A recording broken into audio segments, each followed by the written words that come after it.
Assalamualaikum warahmatullahi wabarakatuh. Dalam kesempatan kali ini, saya akan melaksanakan demonstrasi kontekstual modul 2.3.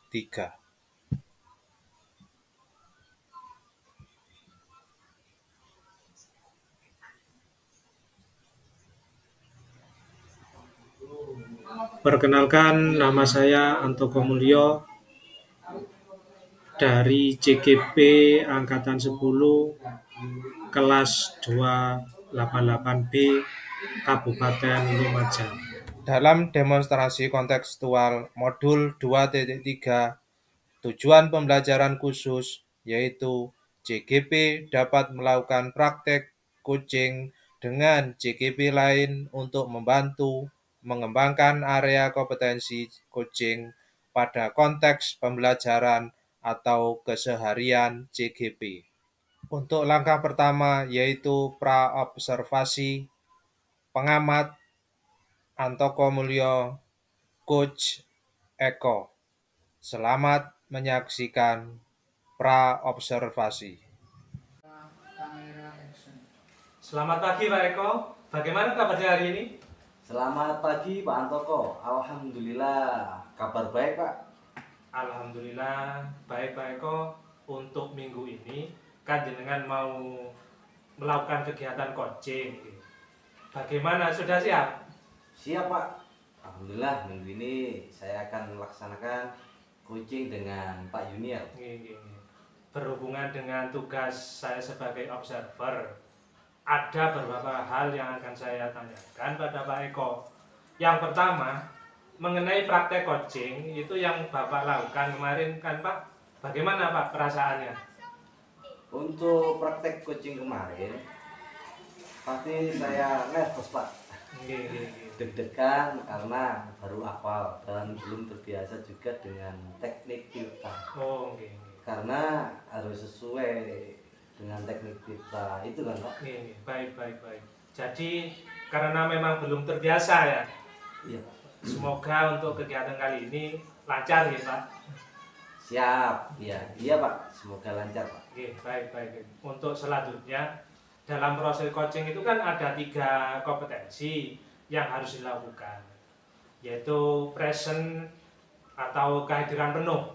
Kemudian yang kedua, mendengarkan dengan aktif dan mengajukan pertanyaan yang berbobot. Menurut yang Pak Eko masih kurang yakin di bagian apa nih? Kalau saya lebih di bagian presentnya, karena kita harus hadir secara penuh, harus fokus dengan apa yang disampaikan oleh coach. Kalau kita kurang fokus, otomatis kita menjadi kurang aktif dalam menanggapi coach, dan tentunya sulit juga dalam mengajukan pertanyaan-pertanyaan. Baik, jadi Bapak merasa bahwa sebagian present itu yang perlu dikembangkan lagi nih Pak? Siap, iya Pak. Betul. Terakhir nih, apa yang Bapak inginkan dari coaching kali ini? Yang pasti saya berharap akan ada solusi terbaik Pak dari permasalahan yang dihadapi oleh coaching. Baik. Semoga coaching kali ini dapat berjalan dengan lancar. Dan selanjutnya saya persilahkan Bapak untuk melakukan coaching, dan sebagai observer saya akan mengamati coaching yang Bapak lakukan. Siapa? Apakah sudah sesuai dengan alur delta, atau untuk bagian present apakah nanti akan bisa saja atau justru meningkat dengan baik? Silakan untuk melakukan coaching Pak. Baik Pak, terima kasih dan semoga nanti dapat berjalan dengan lancar. Terima kasih Pak. Demikian video pra-observasi yang sudah saya tayangkan. Untuk selanjutnya yaitu observasi. Pengamat Antoko Mulyo, Coach Eko, Koci Junior.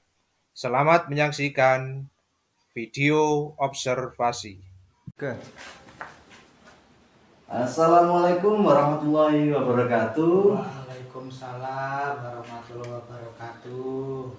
Selamat siang Pak Yuniel. Selamat siang Bapak. Bagaimana kabar hari ini Pak? Puji Tuhan, baik luar biasa. Alhamdulillah. Sebelumnya saya ucapkan terima kasih pada Pak Yuniel yang telah bersedia meluangkan waktu untuk melakukan coaching pada kesempatan kali ini. Jadi apa yang ingin Bapak sampaikan pada obrolan kita kali ini Bapak? Begini Bapak, saya berterima kasih karena Pak Eko sudah bersedia untuk mendengarkan permasalahan yang saya hadapi Bapak. Siap. Begini Bapak, saya ini ada sedikit permasalahan dalam pembelajaran. Di sekolah kan selain tugas pokok saya sebagai guru agama Kristen, saya ini kan juga mendapat tugas tambahan mengajar muatan lokal bahasa Jawa Pak. Nah kadang saya itu merasa bingung kalau sudah berada di kelas yang muridnya itu lebih banyak diam.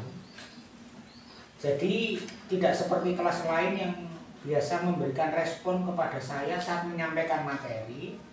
Kelas ini itu terasa lebih banyak diam saat ada pembelajaran. Saya sendiri juga bingung kenapa ini. Iya Pak, begitu Pak. Baik. Jadi lebih kepada proses pembelajaran ya. Ternyata Bapak mendapat tugas tambahan mengajar mapel yang tidak sesuai dengan latar belakang kompetensi Bapak. Iya. Gitu ya Pak ya? Ya kurang lebih seperti itu Bapak yang saya rasakan. Siap. Baik Bapak, sebelum kita melanjutkan obrolan kita, saya mau tanya Pak, menurut Pak Yuniel, apa sih yang diinginkan dari obrolan kita kali ini? Baik Pak, sebelum kita melanjutkan obrolan kita, saya mau tanya, menurut Bapak, dari permasalahan yang saya hadapi ini terkadang saya bingung harus ngapain.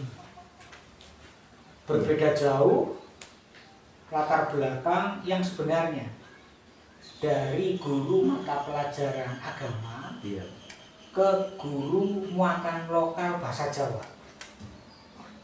Ini sebuah lompatan yang sangat jauh. Kecuali kalau pada saat itu saya seorang guru bahasa Indonesia, mengajar bahasa Jawa. Setidaknya ada kompetensi yang saya miliki dalam mengajar tentang tata bahasa. Karena perbedaannya hanya karena antara bahasa Indonesia dan bahasa Jawa. Karena kalau saya pelajari kompetensi dasarnya itu hampir sama, hanya alih bahasa saja. Nah, di sini saya ingin Pak menemukan sebuah solusi dari permasalahan yang saya hadapi. Ya, iya betul Pak. Memang apa yang Bapak sampaikan terkait kompetensi dari pendidikan agama Kristen ya dengan bahasa Jawa Pak beda. Baik. Kalau saya boleh tahu, menurut Bapak, situasi apa yang sedang Bapak hadapi saat ini? Karena Bapak bisa juga menjelaskan mungkin bagaimana perasaan Pak Yuniel waktu mengajar di kelas tersebut. Jujur saja Pak, Iya Pak. awal saya masuk kelas itu bingung. Kenapa kok bingung? Iya Pak. Mau ngapain? Iya. Mau saya kasih model pembelajaran yang bagaimana? Karena mereka itu lebih suka mencatat daripada diskusi. Iya. Dan itu memang sempat saya tanyakan di awal pembelajaran. Jadi awal semester saya sampaikan kepada murid model pembelajaran seperti apa biar kita bisa belajar secara bersama-sama. Di saat kelas lain itu lebih suka untuk diskusi, kelas ini berbeda sendiri. Iya. Mereka suka mencatat dan bahkan hampir satu kelas itu lebih suka mencatat daripada model diskusi. Sebenarnya tidak ada masalah sih Pak, kalau minta mencatat, malah justru ringan bagi saya.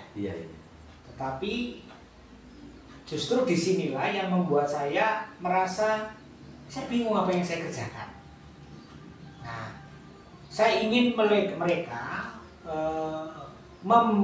memberikan respon yang baik, bukan hanya sekedar pembelajaran hanya mencatat. Dengan diam mereka kadang-kadang bisa juga memahami. Tapi bisa jadi kalau dilempar pertanyaan, bagaimana sudah paham, mereka diam. Nah, diam ini punya pengertian dua, antara mengerti dan tidak mengerti, atau bahkan boleh dikatakan tidak hadir sama sekali di dalam kelas rasanya. Betul Pak. Baik Pak, lalu Bapak sudah pernah tanyakan kepada murid Bapak tentang kemauan mereka saat pembelajaran? Sudah Bapak, bahkan beberapa saat yang lalu saya sampaikan kepada anak-anak, saya minta mereka untuk menilai saya. Bagus. Menilai saya, karena saya berpikir jangan-jangan ini kesalahannya ada di saya, bukan pada murid saya. Baik, lalu Bapak sudah pernah tanyakan kepada murid tentang kemauan mereka saat pembelajaran? Sudah Bapak, beberapa hari yang lalu saya tanyakan kepada anak-anak, saya meminta mereka untuk menilai saya. Karena saya berpikir, jangan-jangan ini kesalahan saya. Karena saya di saat menyampaikan materi, kadang-kadang kurang detail.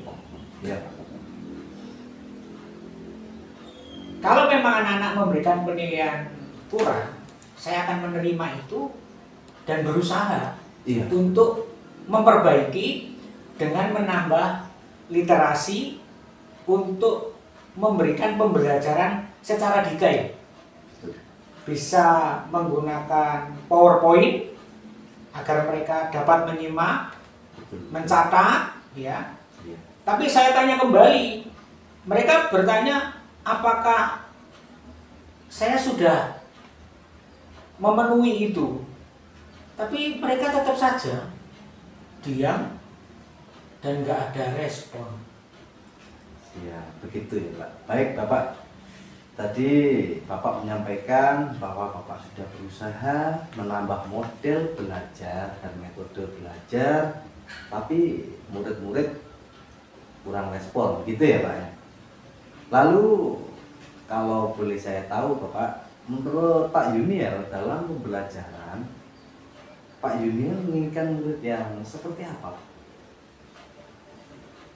Tentunya dalam pembelajaran Bapak, saya lebih suka murid itu yang aktif.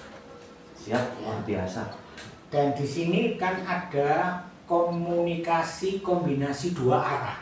Jadi bukan hanya satu arah. Jadi murid tidak hanya sekedar dia menjadi objek, Pak, namun juga lebih menjadi subjeknya.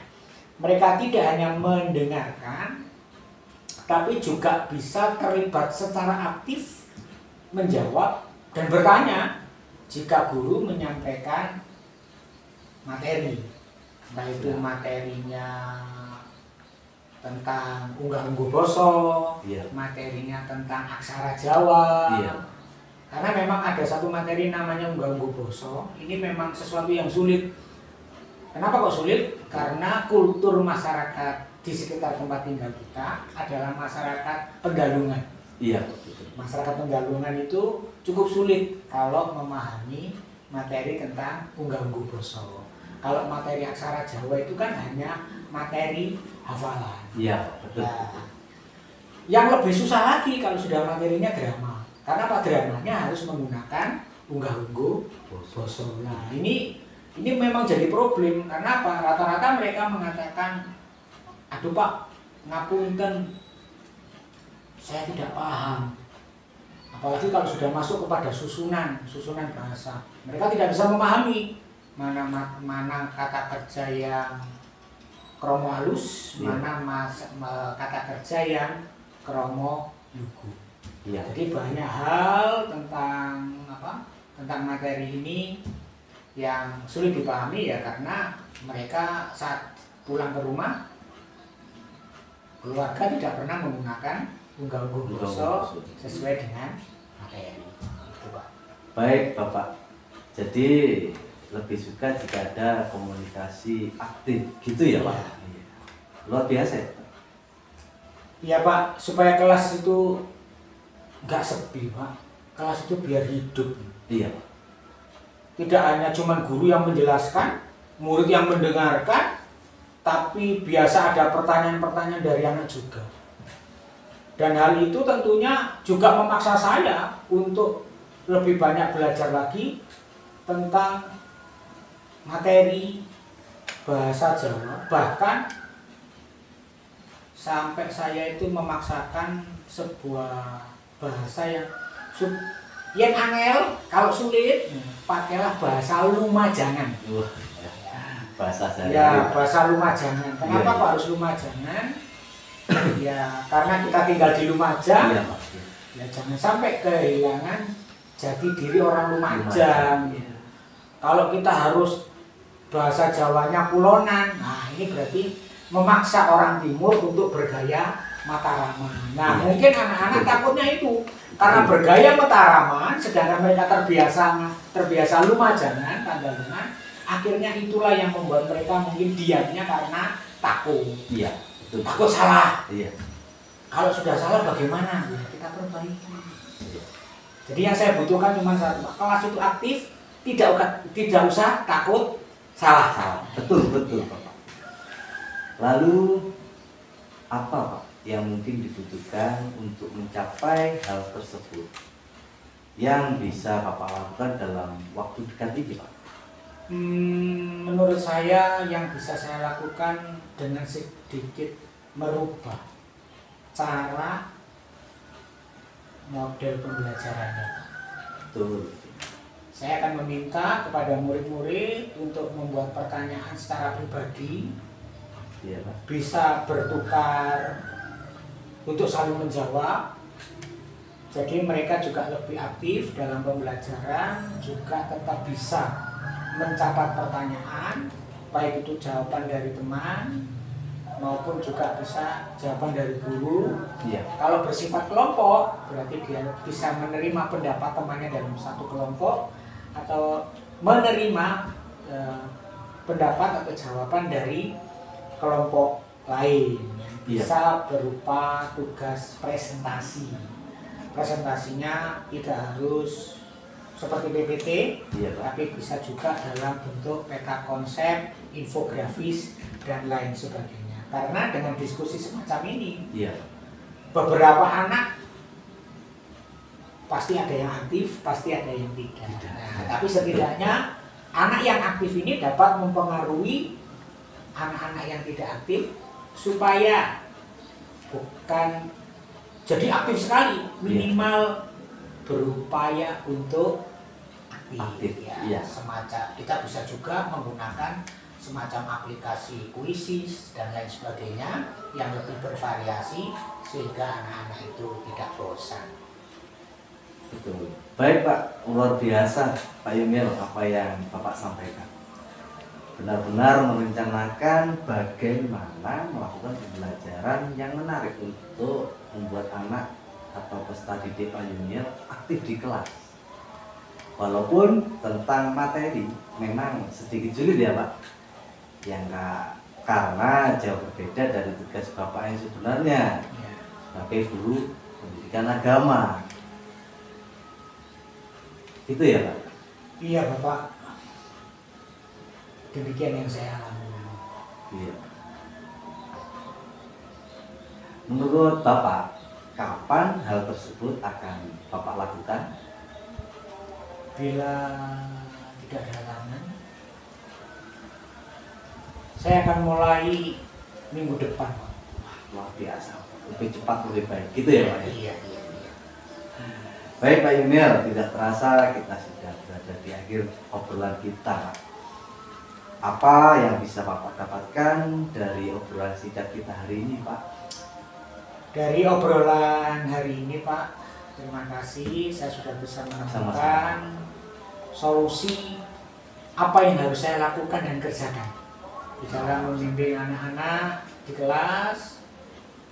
Saya juga memiliki keberanian akhirnya mencoba sesuatu hal yang baru, mencoba sesuatu hal yang orang katakan saya harus keluar dari zona nyaman. Wah, luar biasa Bapak. Dari zona nyaman dengan pembelajaran bahasa Jawa bersama anak-anak di kelas agar pembelajaran itu lebih menyenangkan dan anak-anak tidak bosan. Bahkan yang ingin saya bangkitkan, mereka kangen, rindu belajar berbahasa Jawa. Luar biasa Bapak. Baik. Luar biasa Bapak. Semoga apa yang kita bicarakan ini Pak juga dapat menumbuhkan motivasi belajar untuk saya dan Bapak juga ya. Saya tunggu cerita Bapak selanjutnya. Karena bagaimana hasilnya, Bapak menerapkan rencana pembelajaran yang menarik bagi siswa tadi. Baik Pak Yuniel, terima kasih atas waktunya untuk diskusi kita hari ini. Terima kasih juga Pak Eko karena sudah bersedia meluangkan waktu untuk ngobrol dengan saya. Selamat siang Bapak, terima kasih. Iya, sama-sama Pak. Selamat siang Pak Yuniel. Demikian perobrolan cakapan kita ya Pak Yuniel. Mudah-mudahan memberikan manfaat untuk kita, saya dan jenengan. Oleh karena itu saya kembalikan ke Pak Antopo selaku supervisor dan pengamat. Dipersilakan Pak Antopo. Terima kasih karena sudah melakukan coaching. Untuk selanjutnya nanti setelah kita istirahat sebentar untuk melakukan pasca observasi. Mungkin Siap, seperti itu Pak. Ya, siap. Terima kasih. Sama-sama. Pak. Siap. Demikian video observasi. Untuk selanjutnya yaitu video pasca observasi. Pengamat Antoko Mulyo, Coach Eko. Selamat menyaksikan untuk video pasca observasi. Kita beri aplaus untuk kegiatan praktek coaching hari ini Bapak. Ya, terima kasih Bapak. Bapak Yuniel dan Pak Eko sudah melakukan praktek coaching dengan baik. Terlihat alur theta pada percakapan, yaitu pertama tujuan, kemudian identifikasi, rencana aksi, dan tanggung jawab. Kemudian ada yang ingin saya sampaikan, Pak Eko, dari praktek coaching yang sudah Bapak lakukan, khususnya kepada Bapak Eko selaku coach. Menurut Bapak, apakah indikator keberhasilan dari diskusi tadi, Bapak? Siap, terima kasih Pak. Indikator keberhasilan dari diskusi ini yaitu bagaimana uji dapat menemukan rencana atau solusi untuk mengatasi permasalahan yang dihadapi, dan dapat melakukan rencana aksi yang sudah dibuatnya Pak. Oh, baik. Jadi untuk rencana aksi dan solusi nanti akan Bapak Yuniel lakukan sendiri nggih. Siap, iya. Pada pembelajaran selanjutnya gitu Bapak. Kemudian tadi Pak Eko sampaikan bahwa ingin mengembangkan kompetensi present nggih. Iya. Atau kehadiran penuh. Iya. Di sini saya mengamati bahwasanya Bapak sudah dapat melakukan dengan baik Bapak. Siap. Karena dengan kita hadir secara penuh menjadi pendengar setia pada praktek coaching ini Pak, dan memberi pertanyaan yang berbobot, akan membuat coaching itu menjadi lebih terbuka dan merasa nyaman dengan menggali solusi dari permasalahan yang dihadapi, dan juga dapat memotivasi coaching dalam melakukan rencana aksi yang telah disusun dengan maksimal. Seperti itu Bapak. Iya Pak, betul Pak Antopo. Alhamdulillah sudah terlaksana dengan baik Pak Antopo. Terima kasih Pak Eko selaku coach dan Pak Yuniel sebagai coach. atas praktek coaching yang jenengan lakukan dan memberikan pembelajaran pada kita semua nggih. Menjadi coach memang harus memperhatikan kompetensi-kompetensi sehingga tercipta solusi dari permasalahan yang dihadapi coaching.